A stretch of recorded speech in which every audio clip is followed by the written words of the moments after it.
Finnish morning television. You may have spotted me from there, but originally my passion for youth empowerment comes from the student movement, and my passion for international cooperation comes from being EU Youth Delegate of Finland. Before starting the program, we're going to go through a few practical points, so keep your ears sharp and listen up.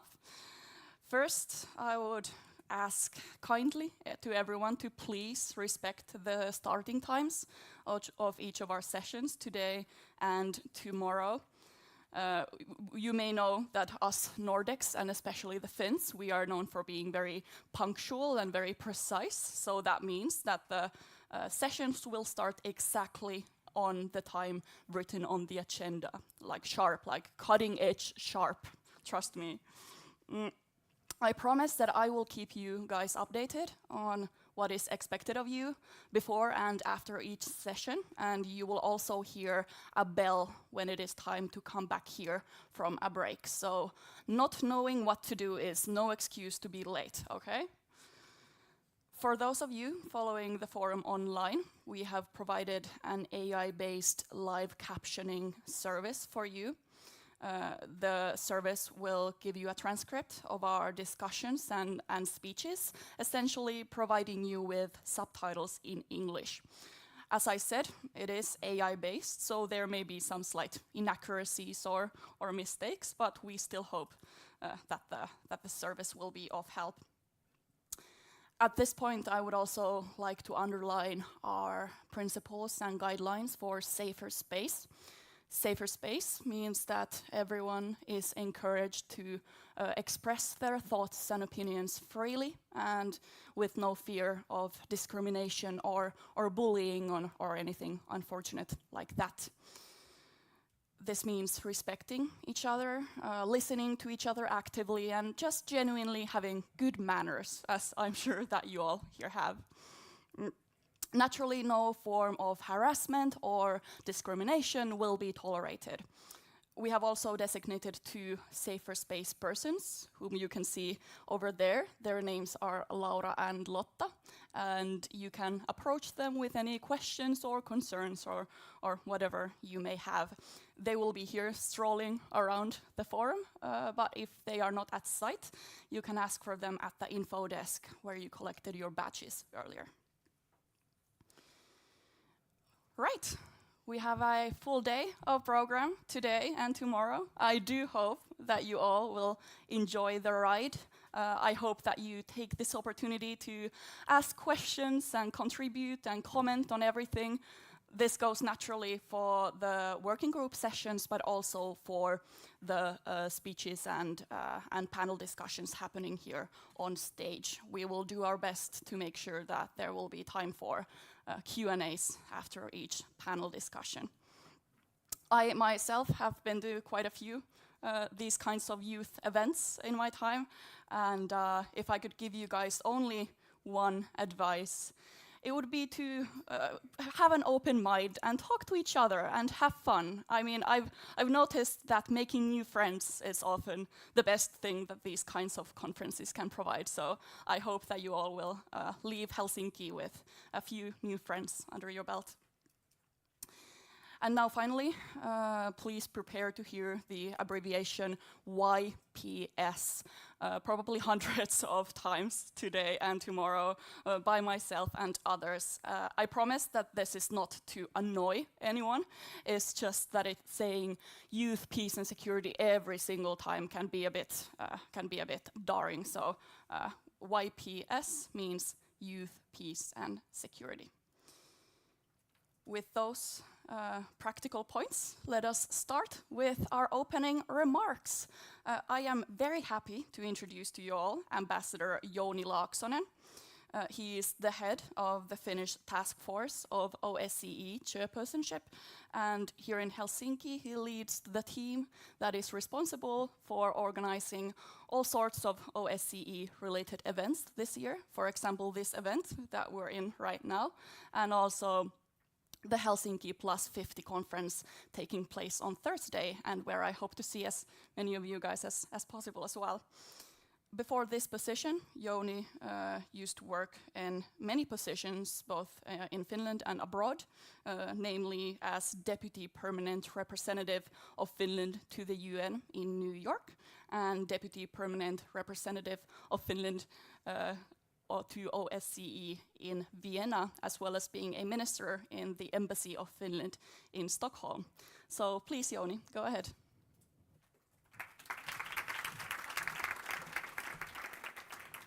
Thank you, Emilia, and distinguished guests, dear colleagues, and most importantly, dear young participants.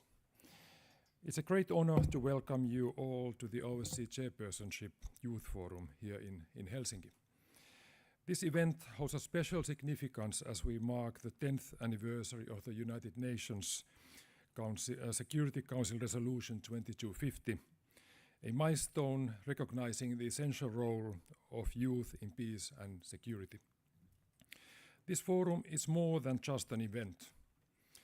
It's a platform by youth, with youth, and for youth. Our shared goal over the next 2 days is to explore how the OSCE can most effectively advance the implementation of the youth, peace, and security agenda, and ensure that young people are central to peace building and security efforts across our region. Finland's chairpersonship is committed to strengthening youth engagement across all dimensions of the OSCE's work. This forum is a visible expression of that commitment. Together, we will reflect on the progress made, identify where we have succeeded, and importantly, where gaps and challenges remain. We also aim to clarify the OSCE's unique role in this context and how it can best complement the efforts of other international actors such as United Nations, the European Union, or Council of Europe. The OSCE is well positioned to advance the YPS agenda with its comprehensive approach to security, its diverse toolbox comprising also the autonomous institutions and field operations, and most importantly, its foundational principles that all participating states have committed to. I refer here especially to the principles enshrined in the 1975 Helsinki Final Act, principles that remain the cornerstone of European security. This Thursday, we will commemorate the 50th anniversary at the Helsinki Plus 50 conference at Finlandia Hall, to which you are warmly invited. In full alignment to these very same principles, the Finnish chairpersonship places unwavering support for Ukraine's sovereignty, territorial integrity, and independence at its core. It's therefore with great pride that we welcome Yulia Martynyk from Ukraine as our keynote speaker today. Dear participants, your voice matters. Over the next 2 days, through interactive plenaries, thematic panels, and working groups, you will shape concrete recommendations to enhance youth participation. These contributions will directly inform the OSCE-wide Youth, Peace and Security Roadmap, which Finland will proudly launch later this year. This roadmap will serve as a recommendatory guide for the OSCE and its participating states, outlining clear priorities and steps to ensure young voices are not only heard, but also integrated to the organization's decision-making processes and operational work, helping to shape our shared security. Your energy, your insight, and your dedication are crucial for the success of this forum and the roadmap ahead. Let us use these 2 days to listen, to learn, and to build bridges across generations and across perspectives. I encourage each of you to be present, to be bold, and to make the most of this opportunity. Let us ensure that this youth forum stands as a powerful testament to the fact that peace is not built by governments and diplomats alone, but by empowering young people, the visionary architects and ambassadors of tomorrow's security, grounded in the enduring principles of today. Thank you.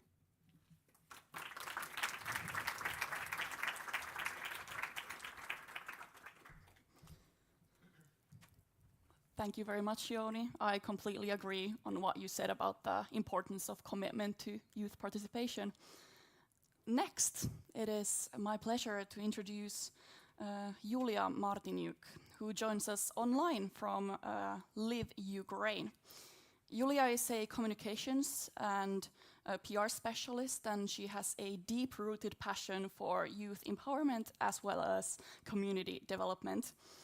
She has over 6 years of experience in strategic communications in the youth sphere, and she currently serves as the head of PR and communications department in both Tvori Youth Center Network as well as Live European Youth Capital 2025 initiatives.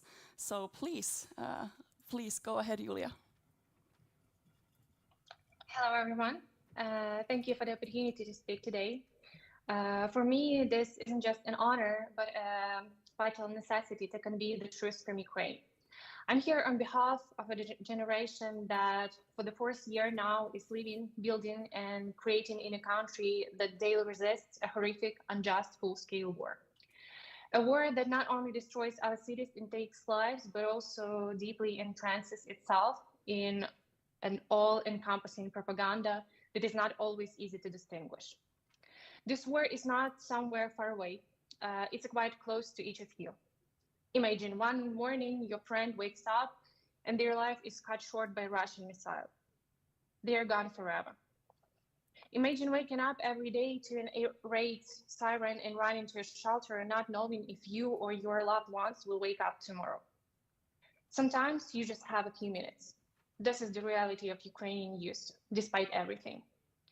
I'm also here on behalf of the European Youth Capital 2025 team. This is an annual title awarded by the European Youth Forum to a city that demonstrates a strong commitment to empowering young people. It recognizes cities that promote youth participation, cultural activities, and initiative projects, making them vibrant hubs for young communities. It aims to inspire other cities across Europe to invest in youth-driven initiatives. The European Youth Capital title is about celebrating youth. However, in Ukraine, we are learning a different kind of celebration. We are learning to remember. Remember the value of life and people. Remember all those fighting for our freedom. Remember all those who passed away. Remember that young people are the basis of human capital and the most valuable thing in Ukraine and the whole world. On September 4th, after a Russian rocket attack, our dear colleague, the program manager of Live European Youth Capital 2025, Elina, along with her mother and 2 sisters, were killed in their own home. Elina wanted to promote EU values and make the EU closer to Ukraine, to Ukrainian youth, to build new bridges between them, between us. Unfortunately, she will never be able to do so. We carry the title in her memory and in the name of the thousands and thousands of young people whose lives were interrupted by this cruel war. In Live European Youth Capital 2025, we say, not easy, but move. This is not just a slogan for us, it's a mindset. Movement despite uncertainty. Our resilience is not an infinite commodity, but Ukrainian youth will never be stopped by anyone. We believe that one day we will turn this slogan into easy to move. You don't have to be a Ukrainian to support Ukraine. You just need to be a human. We wanted to be heard. Ukrainian youth wanted to be heard. Because Ukraine isn't just a country that is fighting. It's a country that dreams, that acts. We don't wait for calm, for the best conditions. We are already doing, changing, launching new things in times of turbulence, pain, and loss. In times of war, we act. Ukraine is a very powerful partner because we are actually testing solutions that Europe and the whole world can use in innovations. Once again, our slogan is not easy, but move. We live in challenging times, but we continue to move forward. It's not easy, but we move. We don't know when or what our victory will be like, but we certainly know who is creating it right now. And if today you are looking for where in Europe new democratic world is being born, look at Ukraine, at Ukrainian youth, at youth who, amidst war, choose responsibility and action, not silence, but a voice. This forum is dedicated to peace and security in the OSCE region, a topic that is profoundly relevant to the daily lives of Ukrainian youth. Peace and security are not abstract concepts for us. They are the very air we breathe, or tragically, the air we sometimes cannot. Our experience teaches us that true peace isn't merely the absence of war. It's built on a foundation of shared values, active participation, and genuine human connection. My sincere plea to each of you: become ambassadors for Ukrainian youth in your own spheres. Build bridges, not barricades. When I see young people from different countries, I understand our connection are an investment in a common, strong, democratic European future. Help us convey our stories, our pain, and our resilience, because we are fighting not only for ourselves, but also for the values that unite all of the Europe and the whole world. We have something to show the world, and we need your voice for our reality to be heard. Let the discussion of these 2 days not just be about the concepts, but about the tangible actions we can take together. Let the inspiration you find here ignite a proactive spirit, helping us to collectively build the future where peace and security are not just discussed, but guaranteed for every young person in this region and beyond. Thank you for your attention. May your joint work be fruitful. Glory to Ukraine.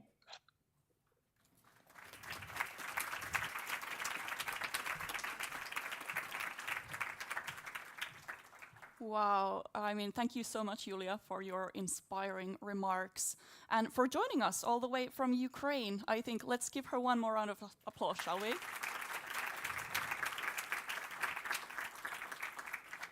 Next, it is time to put on a video that our organizers have prepared for us, featuring some of the former OSCE special representatives on youth and security, so young people who have represented various chairmanships since 2015.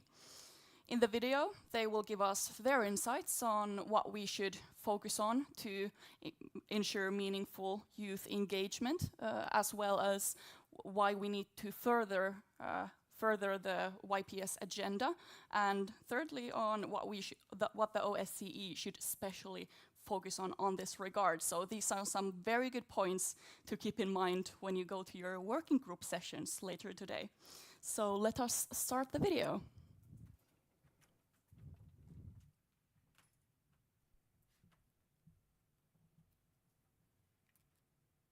Young people don't just need a seat at the table. They need to power the shape of the agenda. True engagement means real influence.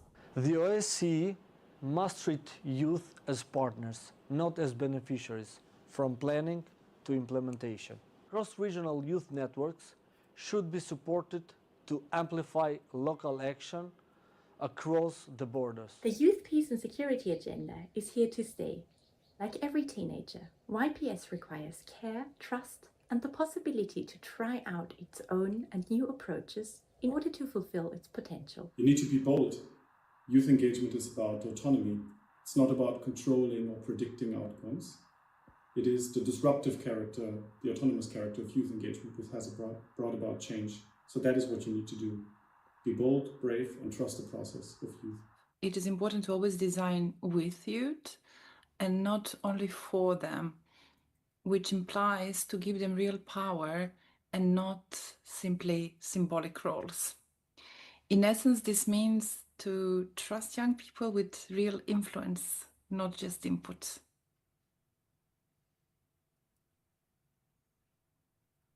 Governance across the OSCE area is suffering from generational injustices. The climate crisis, peace and security, digital and social transformation of our societies, all of these crises can only be resolved with a meaningful participation of youth. 10 years after the adoption of the agenda, we need a stronger push for meaningful and autonomous youth engagement in these decision-making arenas to find just solutions. Because young people are still too often excluded from peace building. UNCR 2250 reminds us that sustainable peace is only possible with youth leadership at its core. Young people are still being excluded and still impacted by conflict and still calling for change. This resolution remains our global call to action, and our work is far from done. Peace as such, positive peace, remains unsustainable if young women and men are sidelined, and they still are almost everywhere.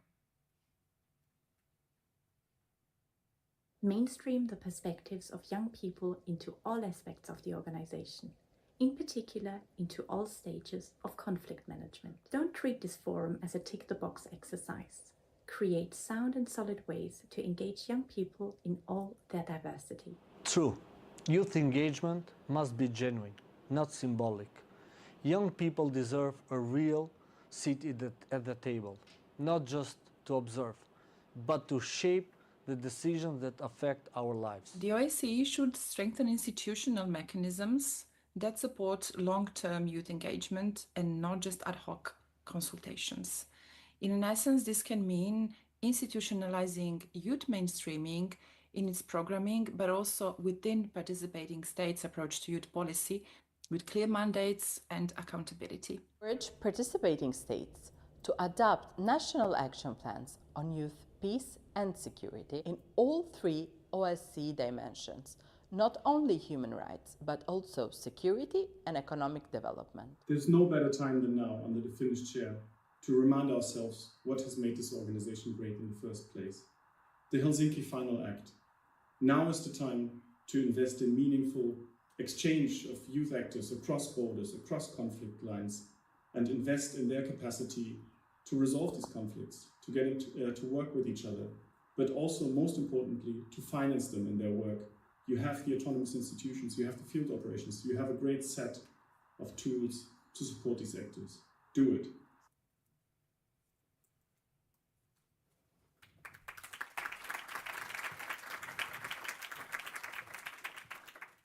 Do it. That was quite a way to end the video. Thank you very much to the former special representatives. Those were some quite wise words, don't you think? Yeah? Well, now, of course, it is the perfect time to introduce the current special representative on youth and security, Santeri Leinonen. Santeri was selected to this position through an open call, and he is the first special representative who the chair has mandated to focus explicitly on the youth, peace and security agenda. So he's in a quite an inspiring position, I think. Santeri is just completing his master's studies in international relations and Russian studies in the universities of Helsinki and Tampere, and his professional experience includes internships at the Ministry of Foreign Affairs as well as the National Defense University. Now, I like to think that there are two youth movements that run the world, one of them being the student movement, which I represent, and the other one being the Scouts, which Santeri represents. So please take it away, Santeri.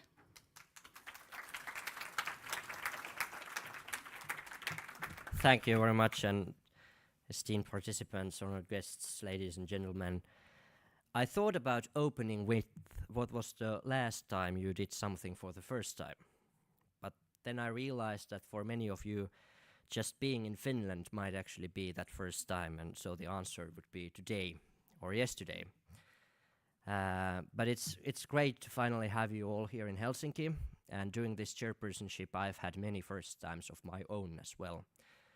I come from a small town, and I had never traveled so much east, west or south as I have or will travel during this chairpersonship as the chair's special representative.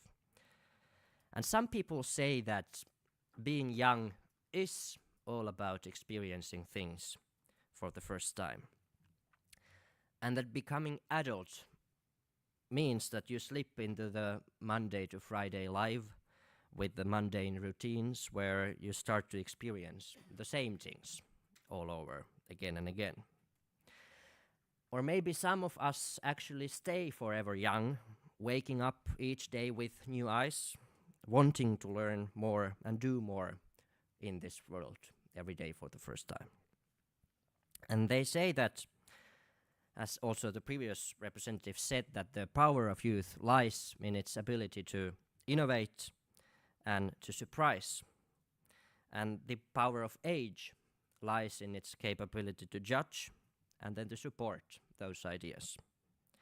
But how do we make sure that this judgment comes from wisdom and not from prejudice or power, and that it seeks to say yes and how rather than no and why, which are the more common answers, the youth excitement.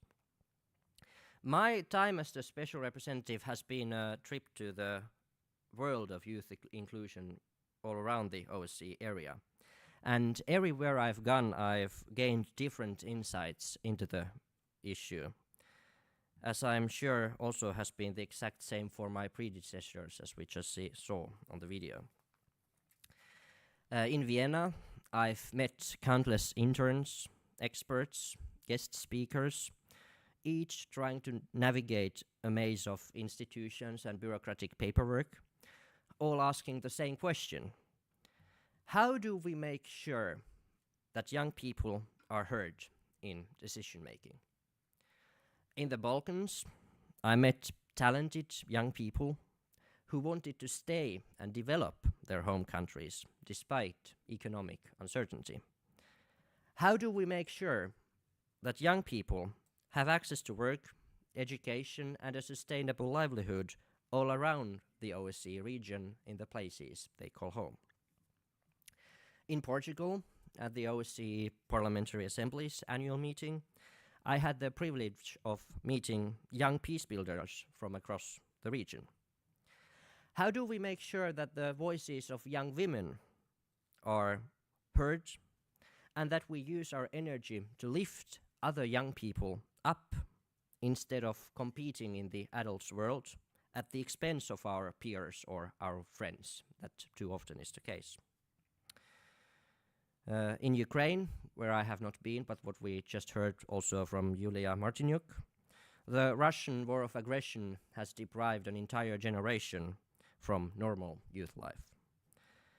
How do we make sure that truth finally prevails in this age of disinformation, and that young people actually can finally trust and believe in the promise never again in Ukraine and in all other countries in the OSCE region? The OSCE and the international system are going through a series of first times in this moment. We see conflict and war, an unprecedented climate catastrophe, the rise of artificial intelligence and other emergent technologies. We see eroding trust and rising prejudice, rising hatred. Many middle-aged diplomats have lost the optimism that used to fill their hearts in their youth back in the 1990s. But yet we've gathered here in Helsinki because a spark of that youthful optimism still burns. The Helsinki spirit and many other OSCE commitments were born in a time that was not easier, that was not safer, that was not filled with optimism. But it was a first time. And it led the people of that time to see a world where violence does not have to be the only answer to our common and shared problems. Dear participants, we come from many different countries and with many different backgrounds and political views. But for the next 2 days, we are unified by a common mission. Right now, the very same diplomats and leaders who used to be young and optimistic, they are now thinking how to revive the Helsinki spirit during this era of new security challenges within the OSCE area. And our mission here is to make sure that it is also our generation who has a say in our future, or at least that we have a seat around the table where these matters and these questions are being discussed. And I'm confident that we'll come up with a lot of practical ideas on how to make this happen. I wish you all a great experience here in the summer Helsinki, and I thank you all already beforehand for being a part of this forum with us. Thank you very much.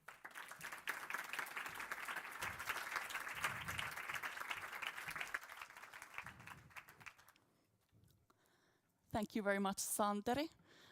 I do think, at least, that we should all stay forever young. I'm sorry if that made the song get stuck in your head for the whole day, but we're in this together now. But now, I have the privilege to welcome to the stage our first panel discussion of the Youth Forum. This panel discussion discusses the different international actors' work on youth, peace and security, and some good practices as well. So please, panelists, welcome to the stage.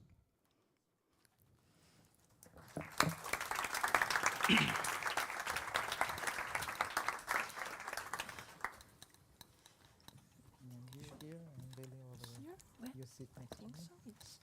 Billy after that. All right. Yeah. In the panel, we are honored to have Nina Brandt, who's sitting over there. She leads the work of partnerships, advocacy and communications at the UN Youth Office.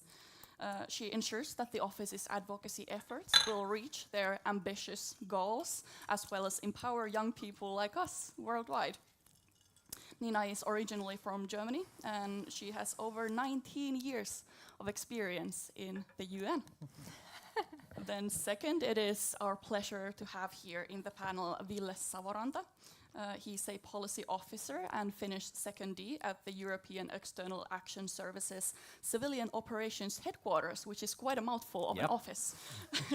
Ville has worked on integrating YPS into civilian crisis management for over 10 years.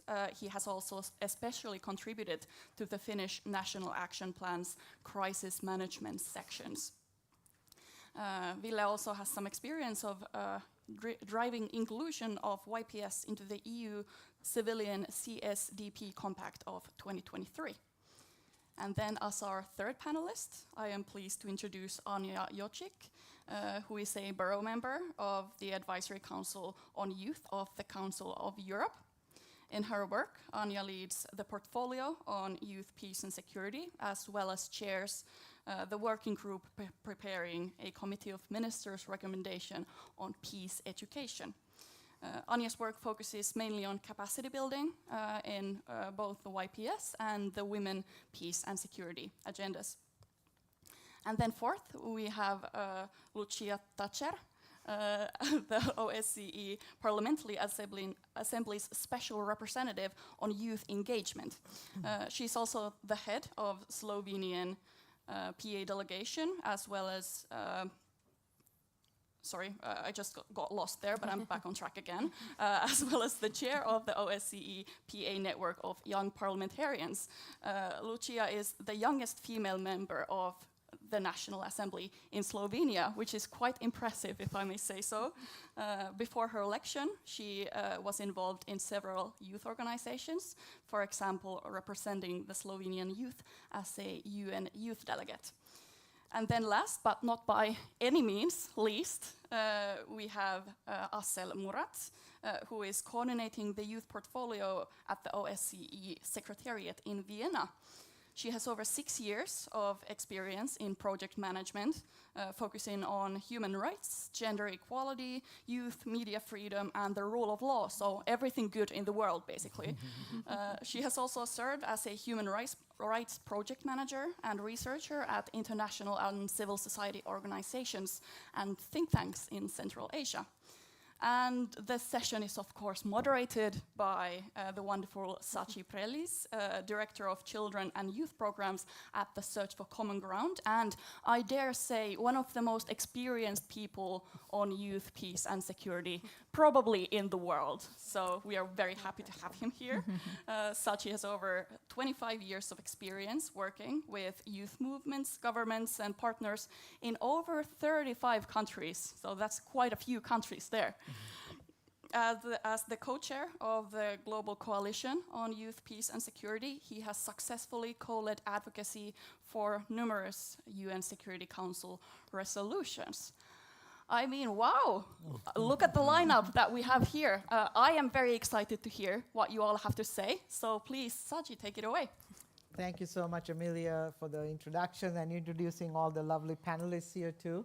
Hello, everyone. And I'd like to welcome everyone joining online as well. It's great to be here with all of you, just looking around the room, looking at the beautiful faces and excitement. See familiar faces and new faces in the room, which is awesome. Let me start with a little bit of a story. Let me ask you a question. Who knows what 2250 is all about? What's 2250? Do you know? Raise your hand. If you have heard 2250, raise your hand. Few of you know, few of you are not familiar yet. You need to, by end of tomorrow, you will probably know that. I want to share a couple of stories. One is the Security Council resolution in December 2015 adopted this thing called Resolution 2250. For the first time, the members of the UN Security Council recognized young people as a political force for peace and saw that young people can be partners in peace. And a lot of the discussions you heard in the video and also the comments are all about seeing young people as partners. That resolution was the one that formally recognized that globally. But what doesn't get told is the story about young people. Do you know that over 11,000 young people from 109 countries helped influence and shape that resolution? I bet you didn't know that, did you? 11,000, just like you, sitting in a room in Amman, Jordan in August 2015. Okay, I want to plant that seed. In August 2015, young people like you in 2015 sitting in a room and came up with this thing called the Amman Declaration, some principles and guidelines on how the world should see young people as partners. And I remind you, 50 years ago, some older people came together in Helsinki and formed the bedrock of what we call the OSCE. So you're not here by accident. Okay? So with that, what is YPS? Amelia said YPS, Youth, Peace and Security. What is YPS? Let me simplify this. One, it is about making sure young people are seen, heard, and valued. Okay? Second, it's about building trust intergenerationally, because young people are inheriting a world that others created. Solving that problem cannot be the sole responsibility of just young people alone. It has to be a partnership, right?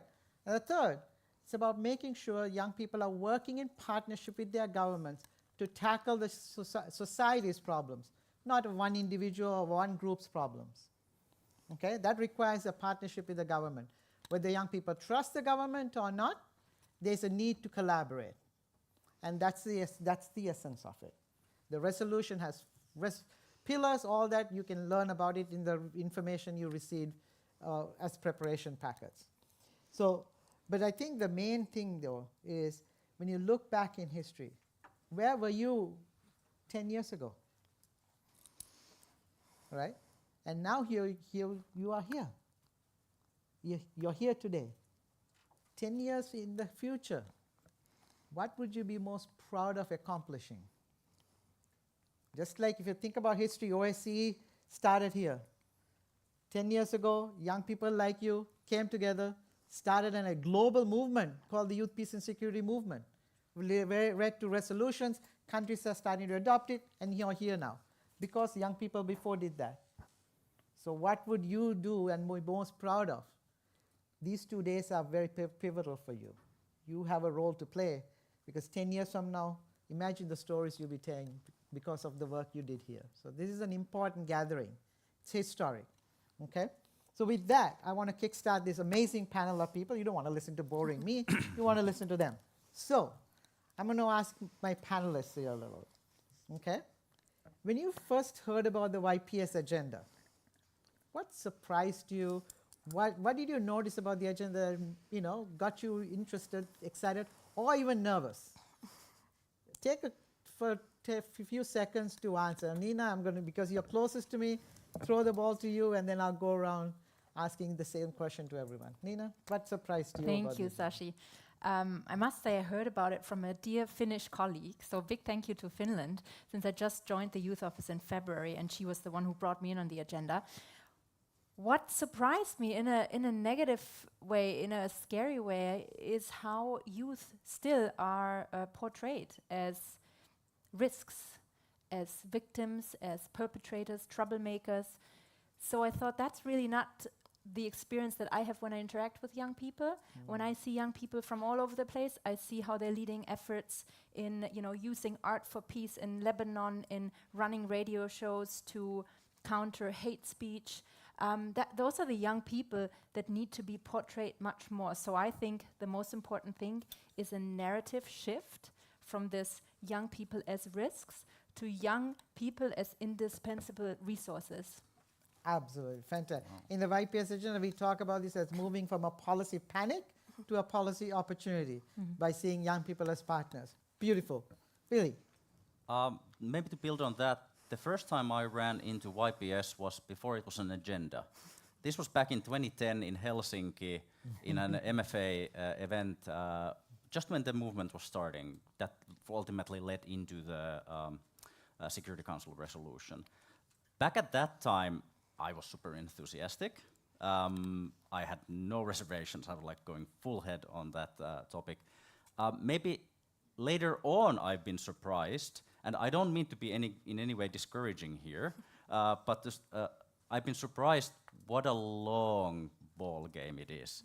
The things we were talking about around 2010 to 2015 about youth involvement in peace and security and international relations are coming into fruition now in 2020s. Back then I was young according to the Security Council resolution. Now I'm no longer young, but I'm seeing that stuff that we talked about actually happen. So the realization of what an kind of an intergenerational ball game this is has been a complete or a continuous surprise to me.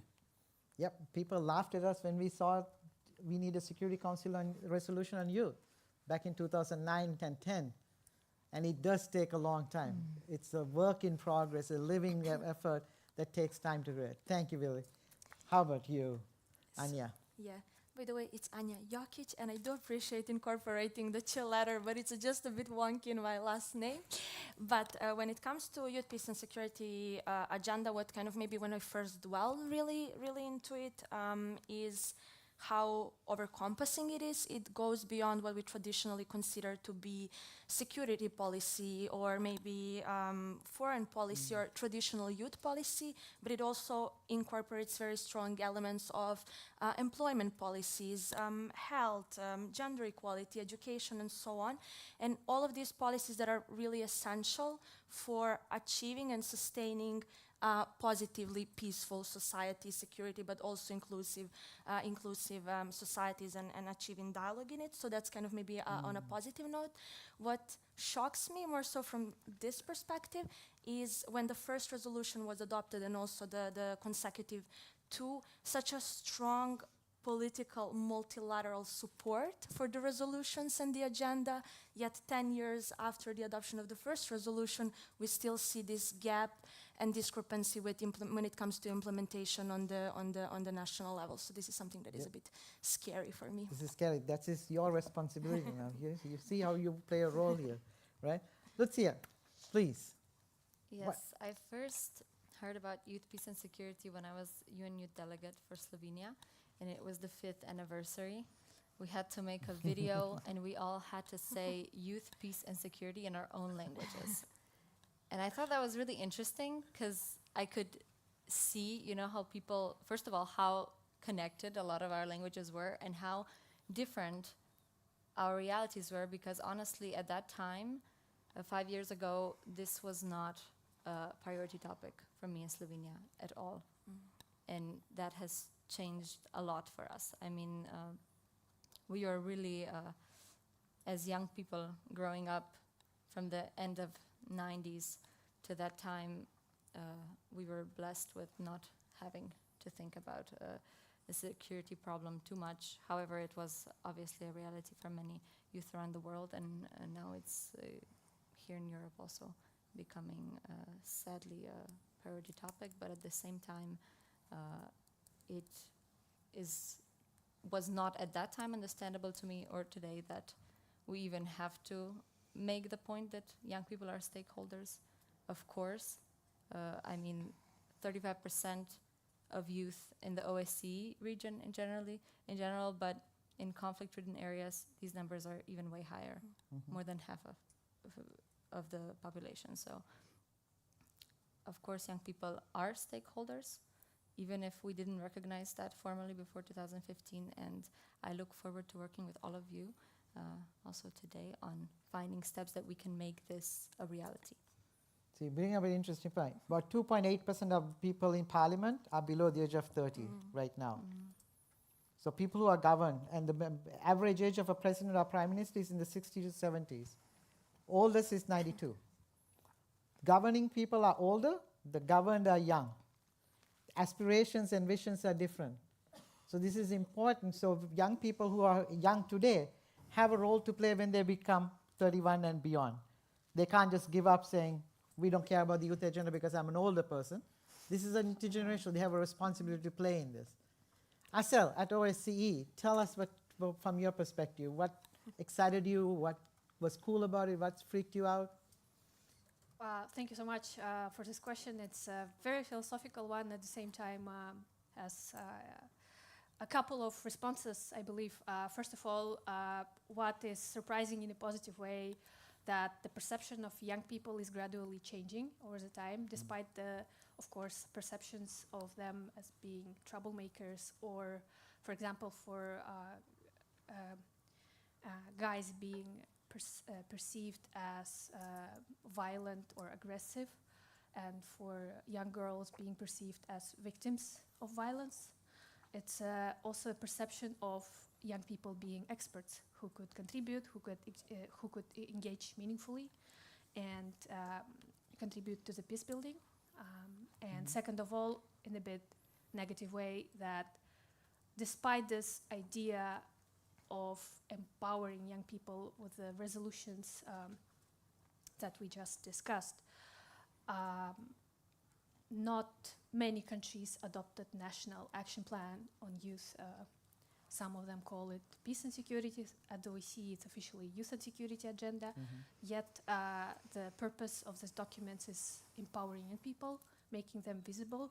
So at the OSCE region itself, it's only Finland and Kyrgyzstan who adopted a national action plan on youth, peace and security. And it's a step towards making young people more visible and included into the decision-making processes. Yet it's being a bit sad that not so many countries are doing so. Yeah. So we have a lot of responsibilities. All of you are saying there's a lot of work to do still, which is amazing, right? So we are here also to listen to the ideas these people who are here on this panel, who are representing institutions, are doing to advance the agenda. Because today and tomorrow you'll be talking a lot about how to do this in your own context and for OSCE under the chairpersonship. So my question then to all of you then is, what are some challenges from your own experience from your institutions that you face, and how have you addressed them? And great if you can share some examples that you can weave into it. So I'll start with Nina on the first round, and I'll come to you, Asel, on the next round.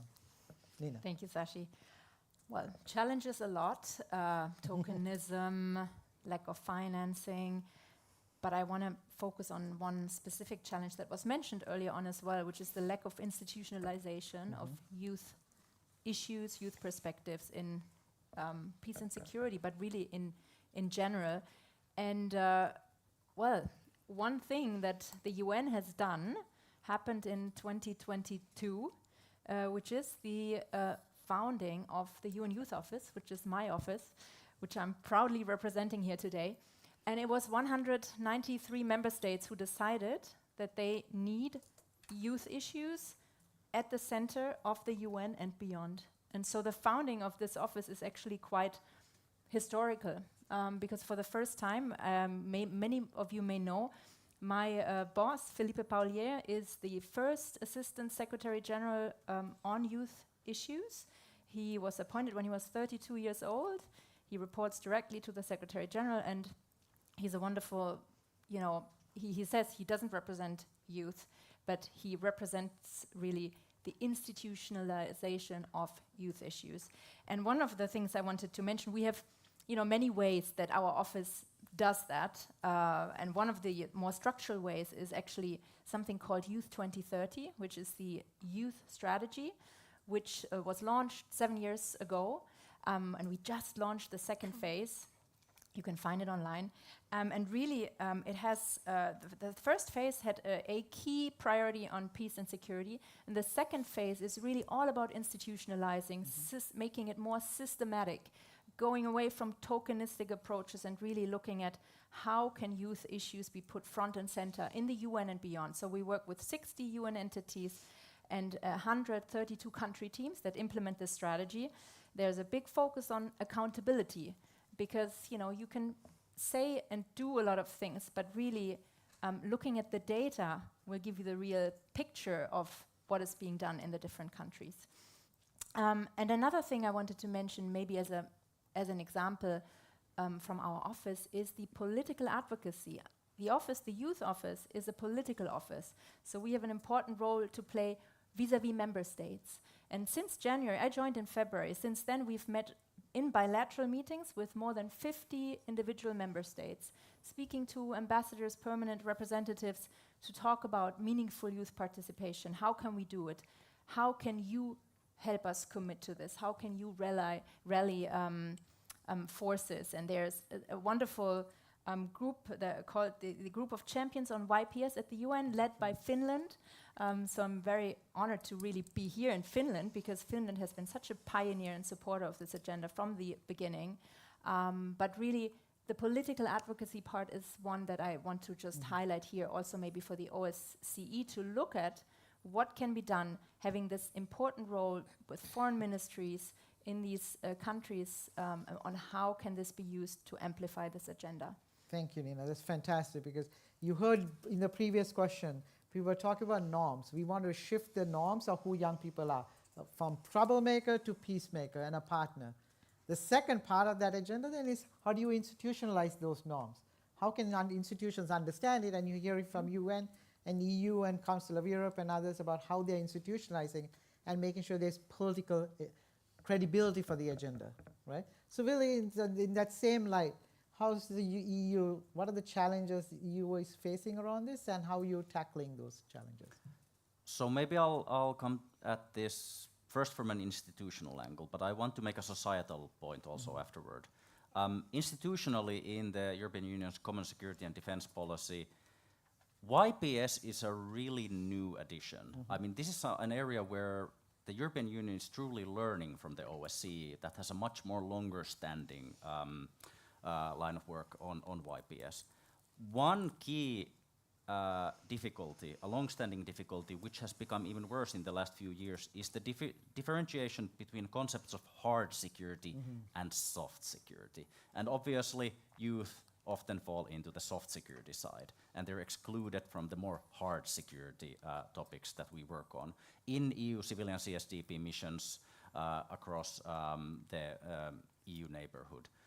You made the point there about what were we doing 10 years ago, and maybe as a kind of a bit of a story on how this institutionalization has progressed within the European Union EEAS in the last 10 years. 10 years ago, I was an intern in EULEX Kosovo, the European Union Rule of Law mission in Kosovo.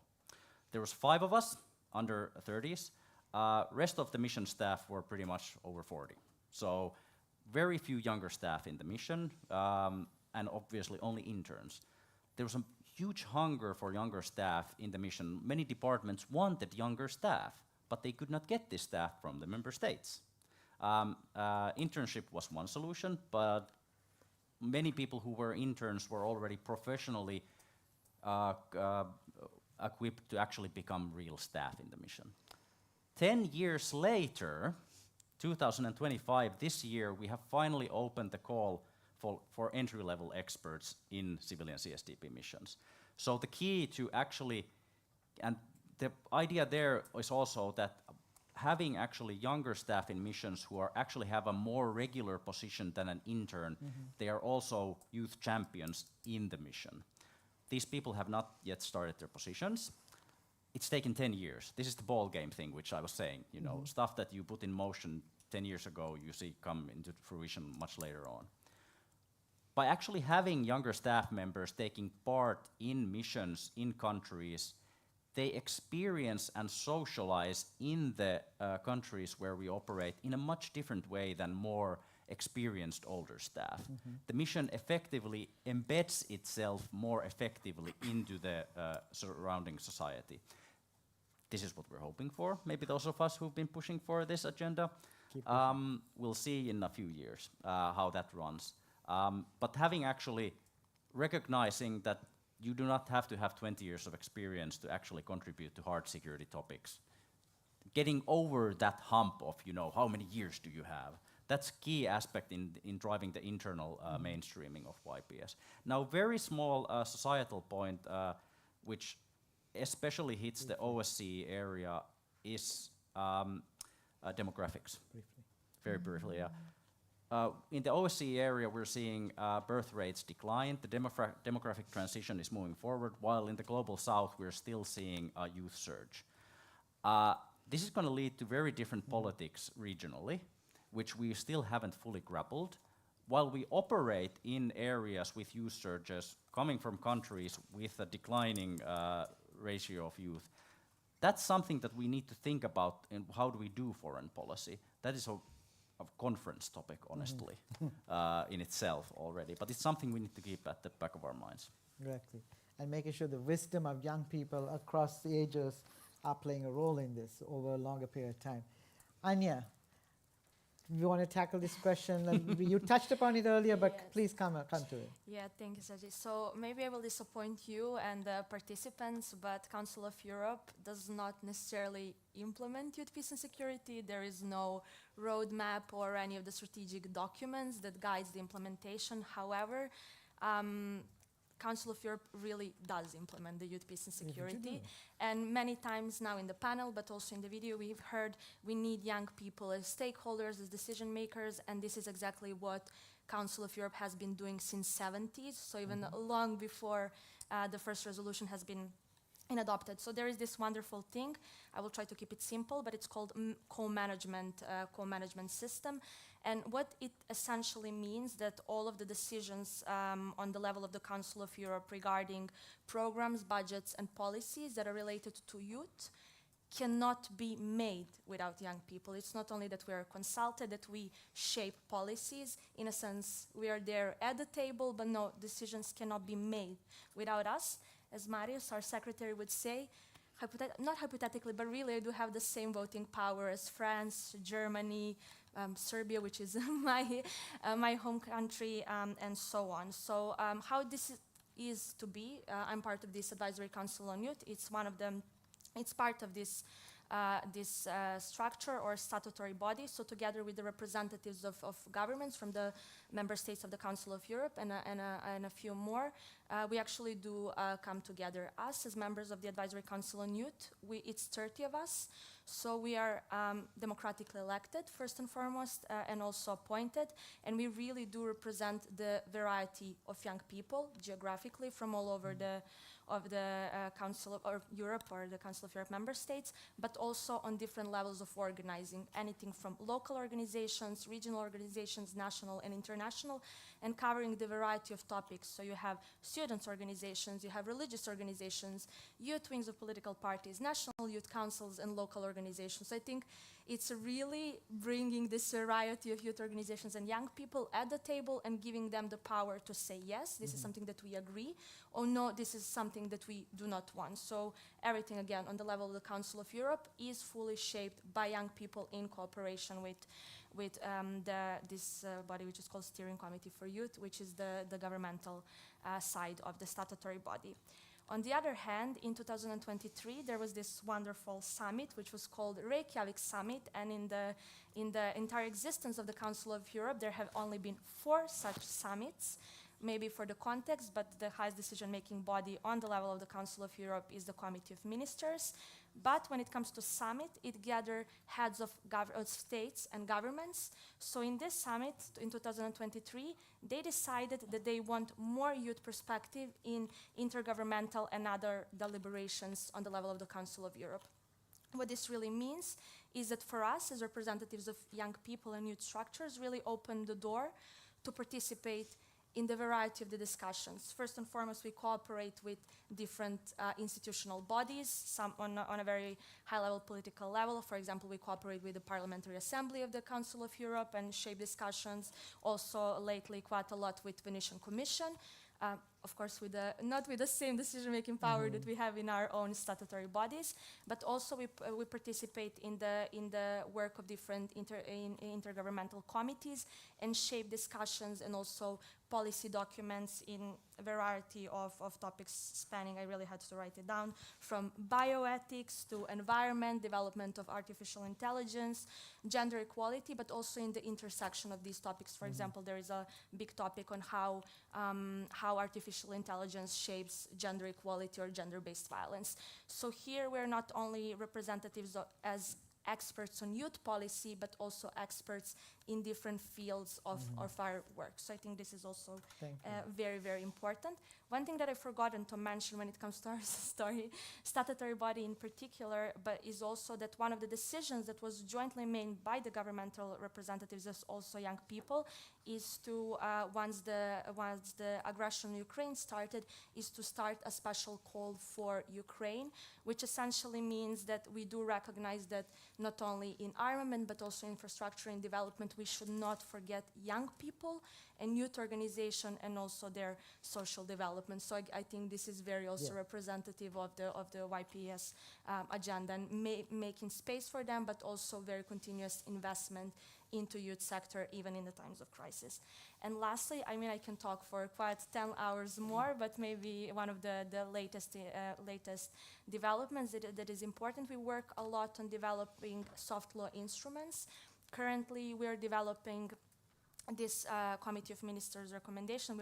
We hope that it will be adopted next year, but we are working on developing a recommendation in the field of peace education. It first started as peace education in non-formal education, but now it broadened the scope, so we're also cooperating with the Steering Committee on Education, so it will entail also formal education. And what we are hopeful to see with this recommendation is that it will guide the work of the member states, that it will define what peace education is, or at least provide some basis. Who are the providers, who are the recipients, how young people have and can be involved in the development of peace education, but also how to further promote it. And why this is important for us, it's not only if anybody has studied peace studies to be acquainted with the basic terminology, but also what are the skills, knowledge, attitudes that can be developed in formal and non-formal educational spaces that can help young people navigate through conflicting situations, violence, and be able to peacefully transform it. So again, not only about very specific knowledge about the terminology. So for the sake of the time, I will close it here. But Thank you. Yeah, this is just a bit of what we do. Fantastic. Thank you. Lucia, please. Yes, I will share some good practices that we have in the Parliamentary Assembly of the OSCE related to some of the obstacles that have already been mentioned, because I agree, like tokenism is a problem, and not involving young people, substantially giving them the option to actually implement change, not just having them there to check off a box. So the OSCE Parliamentary Assembly is an assembly of parliamentarians. So in the countries of North America, Europe, Central Asia, which is the OSCE, these countries all have members of parliaments, and we together meet at the OSCE parliamentary assemblies where we discuss topics related to all the 3 pillars, so security, economic environment, and human rights. And on these topics, we try to find common ground where we agree. And in this platform, we have quite a bit of good practices on how to meaningfully engage youth. So the first one is, this is a parliamentary assembly. So an assembly where young people actually have gotten formal positions. So we are parliamentarians. And we are creating a network. It was created in 2021. For now, it is an informal network of parliamentarians where parliamentarians under 40, we connect with each other. We support each other. We have a platform where we can empower each other's work, but at the same time, really highlight some issues that we may feel that in the assembly are not highlighted enough, cooperating on those areas that are common issues. So this is one development that's been very important, and we are working on institutionalizing this network within the OSCE Parliamentary Assembly. The second point is one that we are staying in touch with young people. So we are walking the talk of having to always consult young people when making decisions that are going to influence us, which is almost all the decisions. So in the last 2 years, this network of young parliamentarians started an initiative called Youth Perspectives, where each of the parliamentarians in our constituencies, in our countries, we gather young people and we discuss with them the topics that we want to propose a resolution on. So for example, in the past year, our topic was youth migration and preventing brain drain. This was a topic that really resonated within the OSCE regions because we have countries that are facing either severe brain drain, countries that are brain draining other countries, and countries that are kind of in the middle, having to do both. And this is definitely a phenomenon that destabilizes the region. So we gathered young people, we talked about what steps they think we need to be taking as parliamentarians, and then we put those common points in a resolution that was adopted in Porto. So I think those are 2 steps that are very concrete that we're taking within the Assembly. We hope to really formalize this network of young parliamentarians in the future. And in Slovenia, because of this work that I've been doing internationally, we've also been able to take some steps forward. Within our parliament, for the first time in this mandate, we established a youth caucus.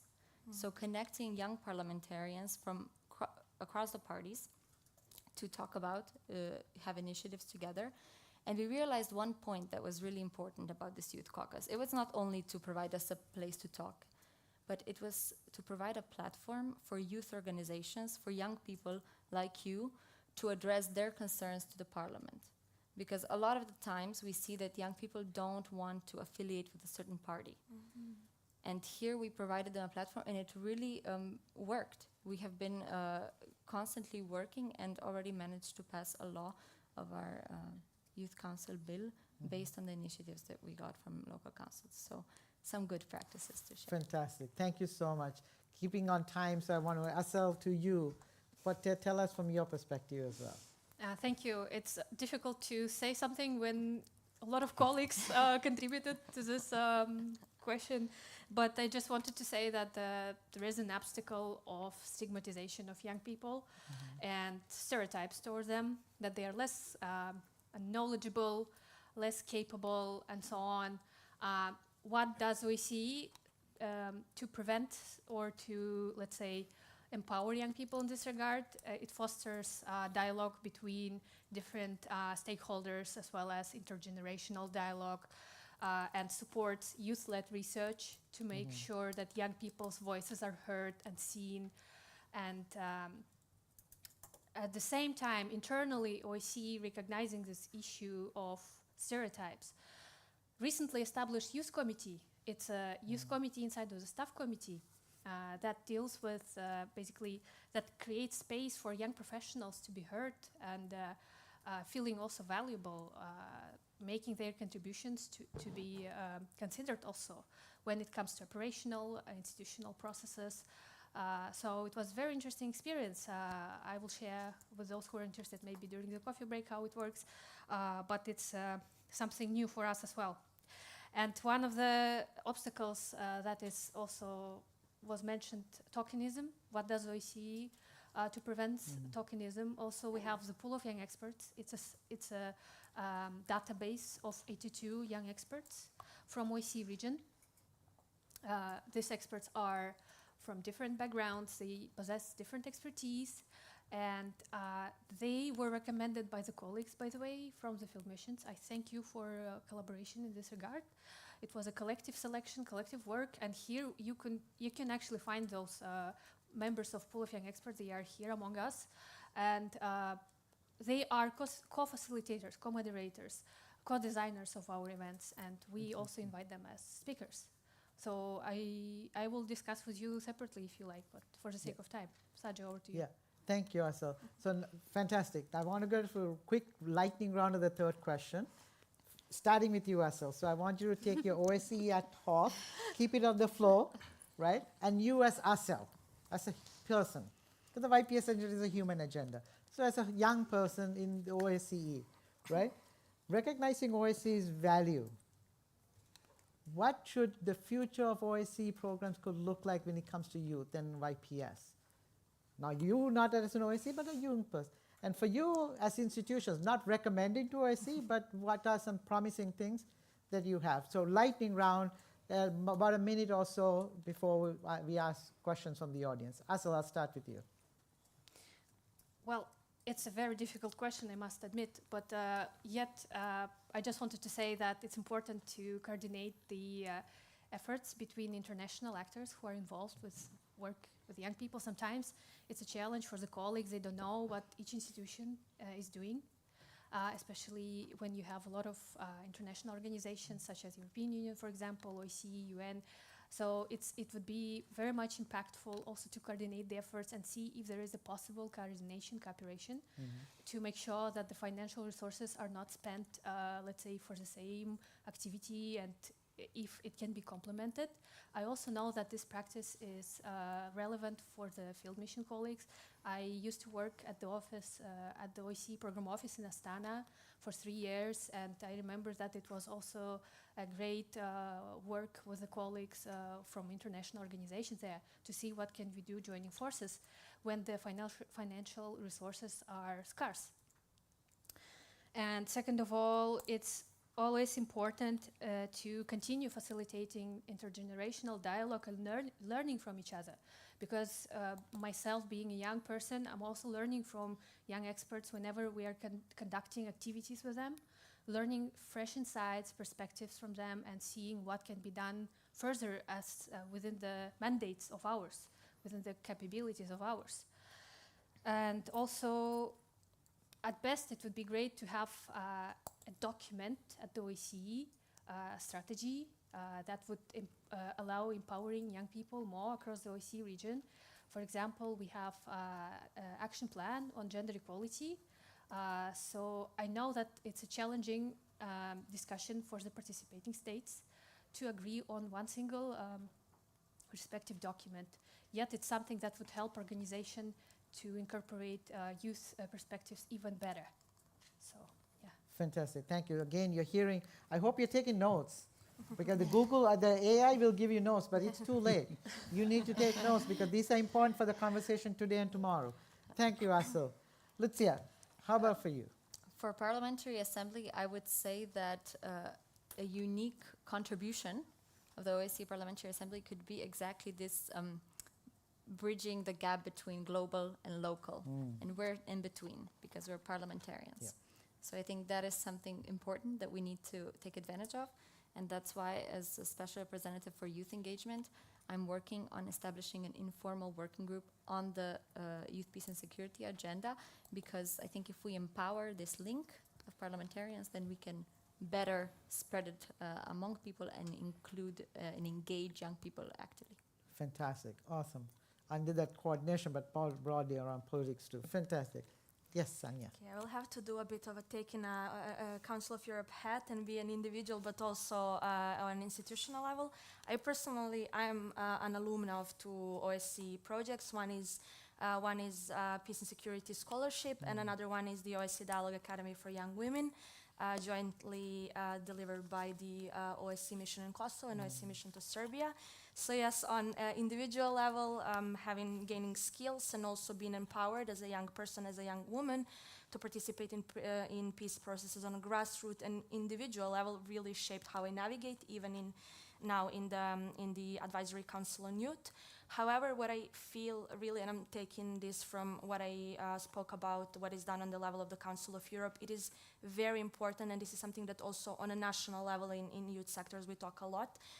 We do not have to reinvent the wheel, what youth participation is. Youth sector on national level and international level have very clear idea what a meaningful youth participation is. The highest form of this participation is involving young people in decision making, also in planning, implementation and monitoring, and that's a very clear cut. So now it is up to taking a step back and seeing how OSCE on different levels can also implement this. How maybe some mechanisms can be established or strengthened that will give space to young people to be also decision makers, again, in the nature and the mandate of their organization. What this requires, and now we are seeing, because I did mention this Reykjavik summit, even for the Council of Europe with over 50 years of experience, is change of the organizational culture, because you also mentioned it, how sometimes it is weird that you see interns or see young people as experts. So this really requires change in the culture of organization, perceiving young people as professionals and as experts, not only in youth policy, but also different areas. And that comes maybe last, but should be first, with the scary F word, which is continuous funding, not only for the mechanism itself to be sustained, so you can continuously have young people involved, but also for different programs. If you want to develop skills and build skills of young people, like I was fortunate enough to receive, but also if you want to have them as decision makers or if you want to have them consulted. So I think these three aspects would be, and no, fourth, sorry, is also who are the young people that we are involving. It is incredibly important that, could it be on individual level, could it be on organizational level, that these young people not only are knowledgeable, but are either democratically elected or that they are very representative of the structures or youth sectors that they come from. So we cannot just cherry pick young people, exceptional young people that we really like, that they have done a few projects, or maybe that they have achieved an amazing education, but it is really important that they do understand what are the mechanisms in place, what are the policies in place, but also that they do understand what are the needs of young people and youth sector. So 4 points, my apologies. Thank you, Willy. So you asked for individual opinion. So this is coming from me, and it's not an official stance of the European External Action Service. I think youth and youth organizations need to make international organizations compete against each other a bit more than so. And I think there, structured cooperation, engaging with international organizations that are actually doing something along the lines of what youth organizations want to see happen is key here, and just disengaging if it's tokenistic, honestly. You need to walk out if it's just showing face. One practical way of bringing up the agenda more effectively into the, let's say, the workflow, the internal workflow of international organizations, I think is partnerships. And here, I mentioned this also to Nina before this talk. As an example, the new EU-UN strategic partnership on peacekeeping and crisis management, a bit of a mouthful, that runs from 25 to 27, so it's updated every few years. It includes paragraph 21 on YPS. So it's the first time in the strategic partnership that we actually have YPS as a collaborative area between the EU and the UN. Now, I do not know of a similar, let's say, agenda point between the OSCE and the EU. So that's actually something I want to dig up a bit more. And what would be the policy document to update that into? Because then you actually have to implement and you have to say what you did on it. So having it on those collaborative programs is another way. Fantastic, thank you. Nina. I think, going to the personal, I think I have a mantra that I've had all my life, which is walking the talk, and which I really believe in. And as the UN Youth Office, we walk the talk because we have a reference group of young people that advises us on everything that we do, and we pay them to do that. It's an important point I want to make, because it's not just about getting young people into the room, it's also really acknowledging them and their contribution as something that is valuable and needs to be compensated. We also pay our interns. The Secretariat currently doesn't pay interns, so we have started a big advocacy campaign for paid internships at the UN, and we basically boycott unpaid internships in our office.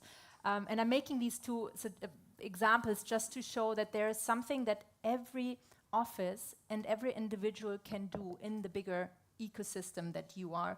And you individually, you're all somehow connected with the OSCE, and you have your own individual, passions and role.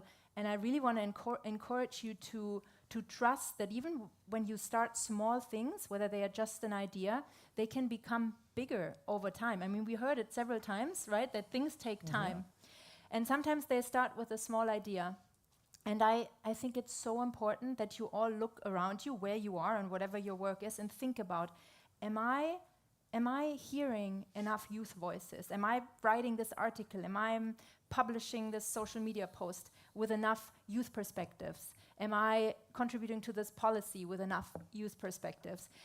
And one example I want to mention, because for many years I've worked with the private sector, and we actually just published a research piece on meaningful youth participation in the private sector and how co-leadership and all these, models that have intergenerational leadership embedded in it are more sustainable and innovative in the private sector. And we're trying to do that now for the public sector. So what I want to say about the private sector is that really the private sector, when they sell Coke, they look at people, all segments of populations, and they look really to understand the segment. Do they want to drink Coke? How much do they drink? When do they drink it? How much would they pay? They will not forget to learn and to get the input in terms of market research of every part there is in the society. And I feel the same applies to policy making. I mean, you cannot leave a huge segment of society out and think that you will have a good policy. You have to think more in terms of this is, I will miss a really important contribution if I don't consult and meaningfully include young people in whichever policy or product it is that I'm trying to put together. So I just want to encourage you all to always think like that and start small. And I'm sure that in a couple of years, when you all come together again, there will be already multiplier effects and bigger things grown out of this. Wonderful, beautiful, really cool.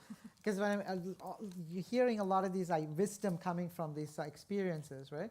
One is that we are trying to create a new system, away from a broken system to something new, right? Systems change takes time. It requires shaping new norms. It requires institutional commitments. It requires financing. And it requires staff capacity and all that to do this over time. Outside of the OSCE region, every €1 invested in youth peace building has a 5 to 10 euro return on investment. Let me repeat. Every euro invested in youth peace building has a 5 to 10 euro return on investment. Nina inspired me to give this example. Who benefits from youth peace building? Not just young people, the private sector, the local authorities, local civil society benefits, women's organizations, religious groups benefit, and also youth. So you have an important role thinking about what's the return on investment for governments and others too. So it's not just, investing in young people because they're good at sports and culture. No, the Security Council was about the political agency of youth. So with that in mind, I want to kind of open this up to questions, right? So I'll take 2 or 3 questions, then ask them to answer, then come back to you in another round of questions, okay? So I'm going to have 2 hands here. Raise your hands. There's 1 hand here. Anyone on that side of the room?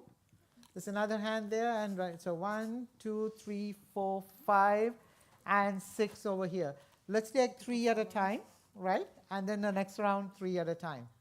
I'll start. Okay, go ahead. Is it on? Yeah. Yes. Say your name. Irena Marunovic from the OSCE mission to Montenegro.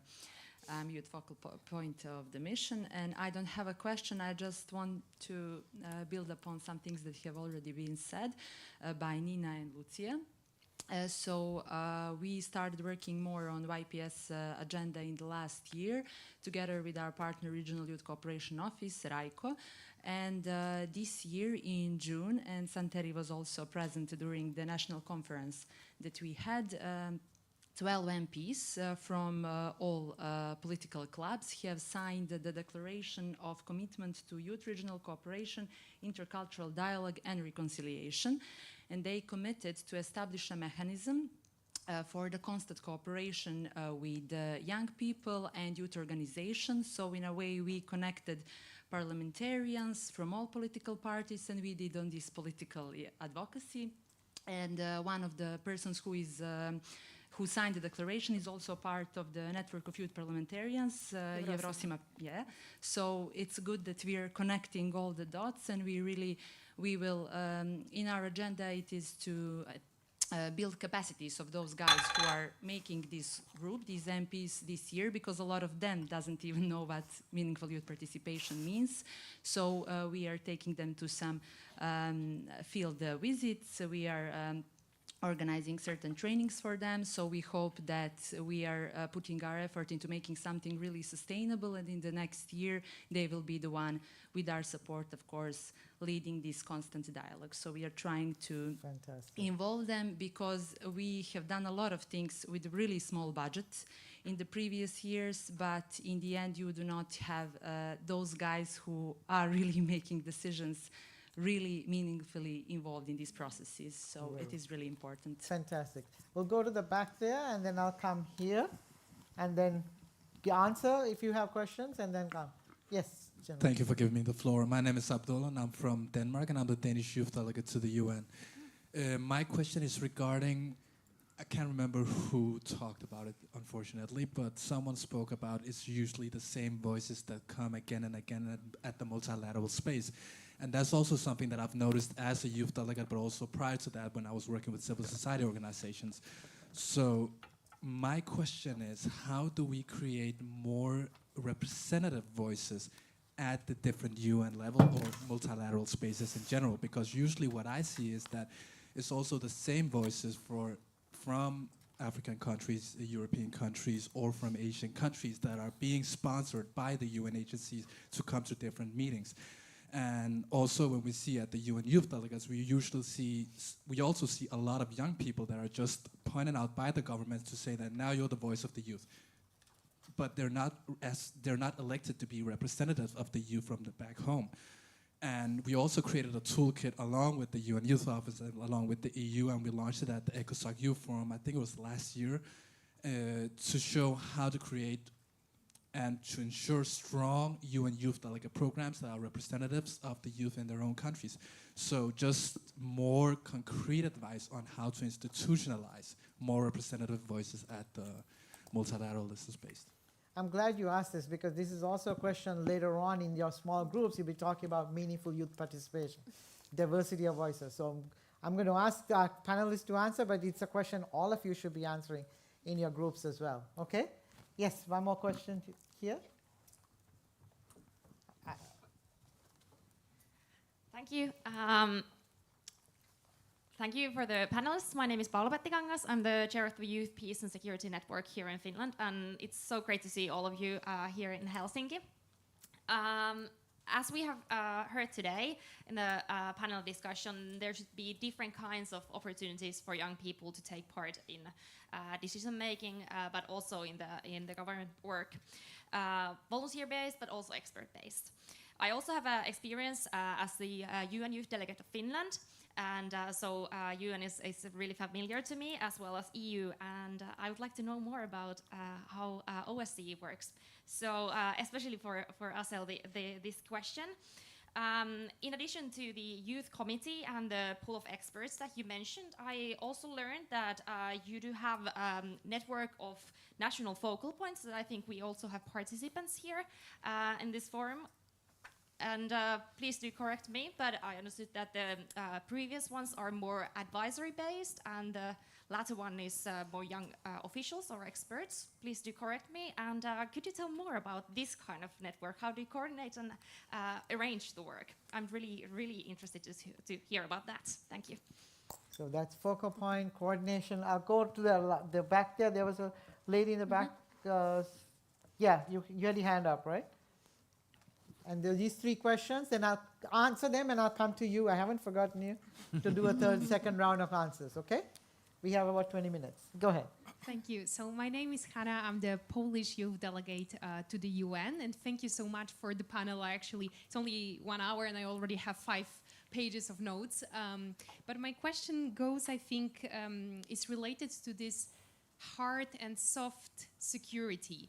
I think it's actually quite interesting because being from Poland, as you mentioned, YPS is quite a new addition in this defense sector, obviously, and sometimes it's a bit hard to justify soft security investment.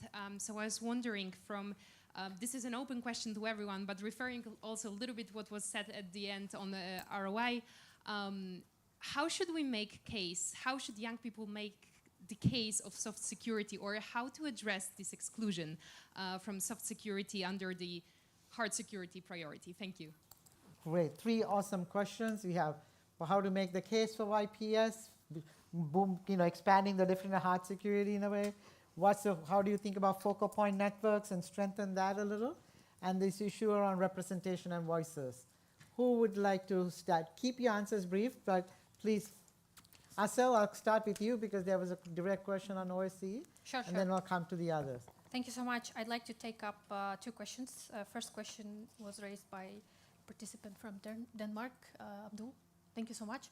I just wanted to shortly reply that it's possible to arrange open calls in the country, or if it's an organization, international one, selecting this young experts, it should be also an open call, transparent, to make sure that there is a diversity in the expert group that is selected to represent respective youth voices. So I think that the most, let's say, transparent and fair way to do so, and Santeri is one of the examples here. He was selected via open call in Finland to be a special representative on youth, peace and security. And second question was raised by a participant, a colleague from Finland. Thank you so much for your question. And I just wanted to say that each OSCE institution and field mission has its own mandate. And each mandate is very different. It can have some limitations that, for example, are not in other missions.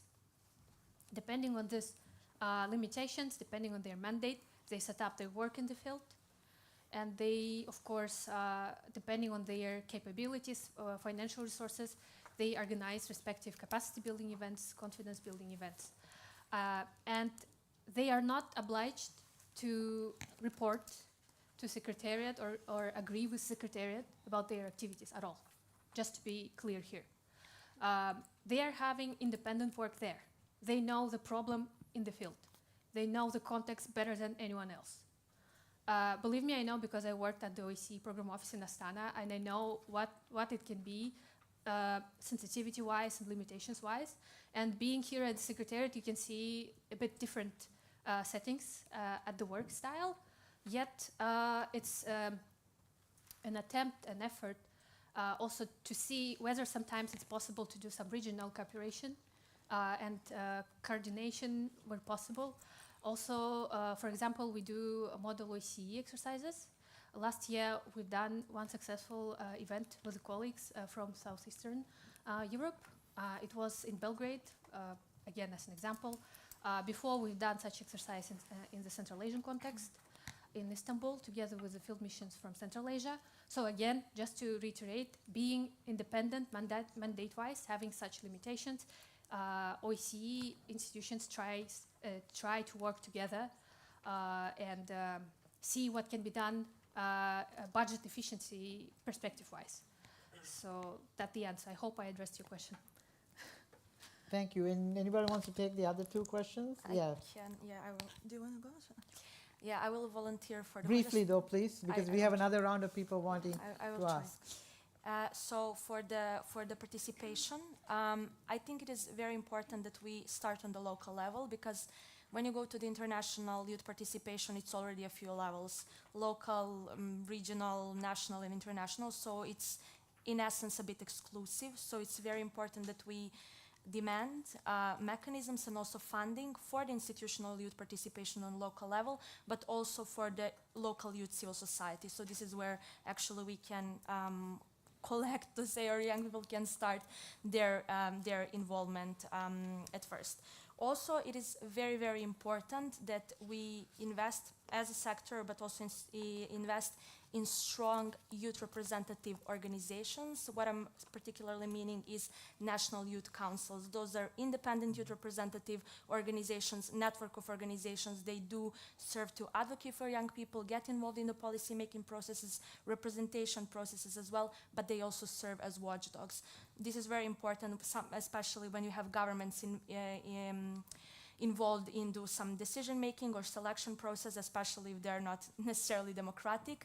Then you have youth civil society who will push back for having legitimate youth representatives. It is also very important, and with the case of a youth representative from Finland as well, that you have youth sector involved in these processes, because sometimes, even though they do have the best intentions, international organization in the selection processes, they're not necessarily always have expertise in the youth policy and the youth sector. So it's very important that you're engaged with the credible and legitimate youth representing organizations. So in this case, I think it was Finnish Youth Council being represented. So that's, I hope I was short on how. Thank you. Let's take that and then I'll come. Yes, I'll address the second question from the Danish UN delegate. I think this is a great question, and it's also something that I noticed being a UN youth delegate and relate to very much, because the reason I was appointed was kind of a coincidence. I was not one of those people who was lined up to get this position. But as far as I remember, and it might still be like this, the Dutch UN youth delegate process is extremely democratic. So maybe if you are connecting, they have elections, as far as I remember, and maybe this is an opportunity for UN youth delegates to collaborate here and see a good practice and push for the implementation of this good practice in their countries. And maybe, I'm not sure exactly how the process goes in the UN office, but for sure all of us in our organizations to also be cognizant of this, that we're not sending the same people always to the same functions. I think in our Young Parliamentarians Network, we try to make sure to send different people, because it is important to have representation, and it's important to give different people a chance, because sometimes you might be surprised that maybe not the loudest person in the group or the room will be the one that will have very insightful things to share. Exactly. The other thing, though, once they're involved, you don't want to drop them off and find new voices. They're creating pathways for them to continue to be involved intergenerationally as they age out also. Right? Do you want both of you want to take the last question? But at the same time, make room for new people yeah, also 100%, to join, because it can get very comfortable in the spotlight. 100%. Lily and then Nina. Yeah, so I'll touch on the hard versus soft security. I absolutely believe that soft security is the long game. So human rights, rule of law, that's how you actually, let's say, win the struggle for global order. But we are living in a very hard security moment. And some of the topics where youth absolutely need to get involved are topics such as weapons of mass destruction, as we're seeing nuclear proliferation coming back on, housing nuclear weapons, etc. Landmine questions, we're seeing landmines return. These have societal impact when used in warfare. Youth absolutely need to be involved. But the key topic, hard security topic, where I advocate for youth participation really heavily is foreign information manipulation and interference, psychological warfare. This is an area where I know for a fact that military and security establishments already understand the key role of young people in countering.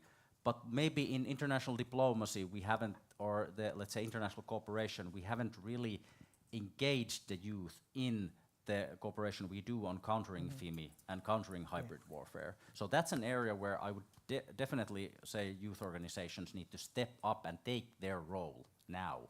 Great. Nina, very briefly before we do another quick round, we have about 10 minutes before we close. So Do you want me to, or very briefly? Very briefly.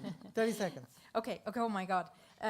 Okay. Soft security, so important. I think it's about highlighting what works, right, in the soft security space, and really putting this on the big, media platforms, and building this public narrative around it. One thing that I wanted to share with all of you is that who knows what happens on the 12th of August in exactly 2 weeks? Does anybody know? International Day of Youth. Yes.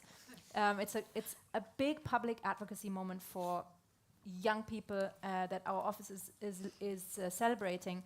And this year we are focusing around youth, peace, and local action.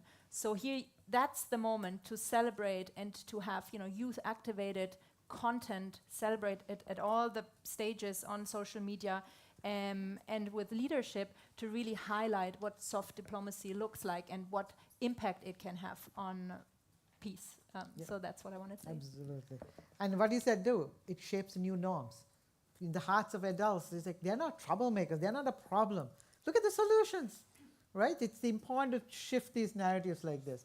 Great, let's do a quick round. Please keep your questions short because we want answers too. I'm going to start in the back there very, very quickly. 1, 2, 3, 4, 5, 6. Oh my God, 7. Okay, so that's it, 7. 10 seconds each. So we'll have closing remarks from them with some answers to the questions, okay? Sorry about that with the time. So I'll start the 2 from there. Hello, everyone. I will try to keep it very short. My name is Elina, and I'm representing here the Youth Advisory Group of the OSCE presence in Albania, based in Tirana. And actually, I really like what the panelists pointed out, that sometimes you need to start very grassroots and very local or maximum national level when you're thinking of making changes. But sometimes there are some piloted projects that start on youth, but it's the sustainability element that maybe it's missing. So it starts as a pilot project, it might go very well, but that's the end. So my question would be, what would be some next steps from the experience that the panelists might have had that youth organizations, whether it be individuals or youth councils as well, I really like that point, could take to ensure that there is a cooperation between the government and these other actors so these projects can go on. Great sustainability ideas for that. Fantastic. One more question there before. Hello everyone, my name is Davor Jakula, and I'm actually having 2 roles here. I'm part of OSCE pool of young experts, previously mentioned, but also I'm local program officer in Regional Youth Cooperation Office in Belgrade. So I will try also really quickly. I'm really glad that Anja actually mentioned the national youth councils, because they are the ones who are mostly helping us when we are talking about implementation of youth peace and security. And if we talk about our mandate as organization and international intergovernmental mechanism, we are actually working on peace building, reconciliation, cultural dialogue, and everything else that Irene also mentioned. But the thing is, I want to point out one really important thing: how we can actually briefly, please, briefly. Yes. Okay. Sorry. How we can actually use already the mechanisms that we are having to actually implement this fully, because I do not think that we are utilizing something that we already having, like the mechanisms in every organization on international or regional level. So strengthening institutions, like Anthony here. And again, please keep your questions brief, very quickly. We have very little time for them to respond to. Hi, I'm Anthony. I'm one of the resource people here. And very briefly, excellent question. One, continuation of that funding. A lot of projects get piloted, and then there's no funding for new project or for extension of projects that really work. How now we don't have money, but let's live in that 10 years time. Hopefully we have the fundings for the UN, which is very hard to find any funding at all for youth projects from the outside, from the EU, and then OSCE. Funding also for new projects, but specifically for existing really good projects that are led by youth and not just established organizations. Thank you. Improving funding here, and then go there. One more here, and then the last 3 over there, very briefly. Hi, thank you so much. My name is Stefania Kafka. I'm part of the OSCE pool of young experts, but also a gender expert. And I wanted to flag that I think there is a lot to learn from the YPS agenda and how the advocacy has been built up this year since it came before the YPS and also the gender You mean advocacy. WPS agenda, right? Yeah, the Yes. WPS agenda, since it came before the YPS agenda. And so my question to you is, how do we make sure that the aspect of intersectionality is included in that work, making sure that we don't see young people as a homogeneous group, but rather the perspectives of all different young people that face also different challenges? Sure. Thank you. There are three there, I think two there. Last two questions there, and then we're going to not have closing remarks, unfortunately. Because we Hello. Very rapidly, I want to thank all of you. As you mentioned, there are significant cultural and political, structural and economic differences between OSCE members. We've talked about the importance of involving youth in decision-making processes, and in what ways YPS promotes and protects equality within young people in terms of both economic and gender-based. How is equal opportunity being supported? And how is equal opportunity being supported in terms of youth representation and participation? Thank you. Great. Another question. Great. Thank you. Last question. Hi everyone, my name is Marta, UN Youth Delegate to Switzerland. So I'm very closely following all the discussions that have been hosted here due to Swiss chairing of the OSCE next year, as well as our current mandate within the Council of Europe as well, with the Secretary General being Alain Verset. That being said, I had a remark on something that was said that Very follows briefly. with a question. Very briefly. Can you It was please- said by Ville that we need to walk out if it's tokenistic, we need to leave the space. My belief is perhaps change comes from within and also from outside. This being said, if we believe that change needs to be done and then we leave these spaces, who is there? Who is invited then?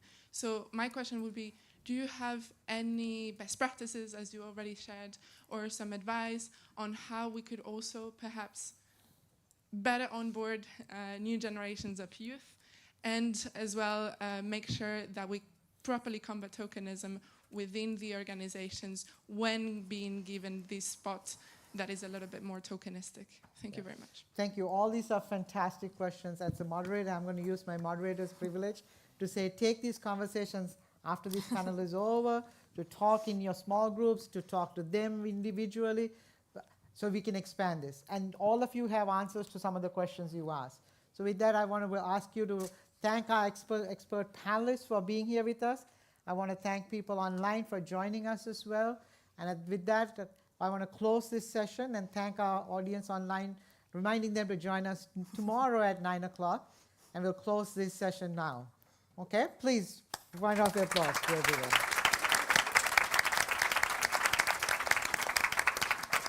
Are we off? Are we off?